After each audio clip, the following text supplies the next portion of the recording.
President Trump, we are almost to the halfway mark, and by all accounts, you've got to double down. It's blatantly obvious to most Americans that Congress isn't a bipartisan democracy. Congress is actually two corporocratic wolves fighting over what's for dinner.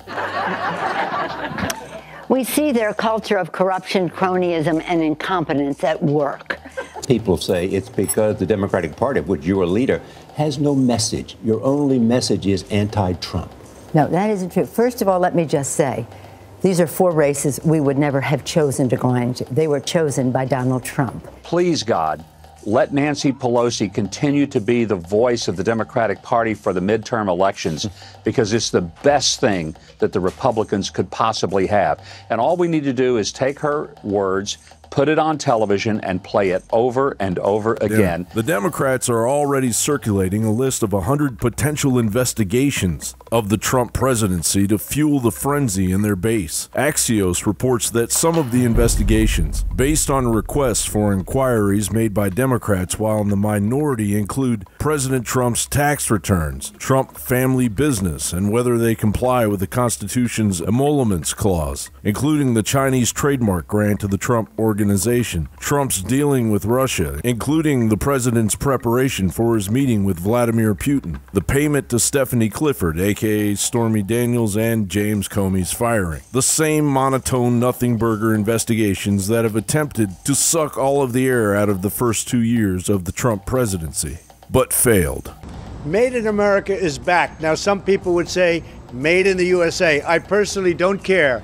The fact is, we're back. We have 400,000 new manufacturing jobs. Our opponents said that could never happen. It has happened, and we're going to develop a lot more in a very short period of time. So, made in the USA, made in America, it's back. We all know they are simply trying to distract from the potential firing of Attorney General Jeff Sessions and FISA rat Deputy Attorney General Rod Rosenstein, who have stalled on a motherload of investigations that could force a seismic shift in the District of Criminals. Congress is now split into 2 camps, pro-America and pro-deep state. The threat of Sessions' firing brought the deep state defenders out of the woodwork. Bizarrely, there are people in this body now talking like the Attorney General will be fired, should be fired. I'm not sure how to interpret the comments of the last couple of hours, but I guess I would just like to say, as a member of the Judiciary Committee and as a member of this body, I find it really difficult to envision any circumstance where I would vote to confirm a successor to Jeff Sessions if he is fired because he's executing his job. We're still there? Would you try to help him with that? No, because with firing Jeff Sessions?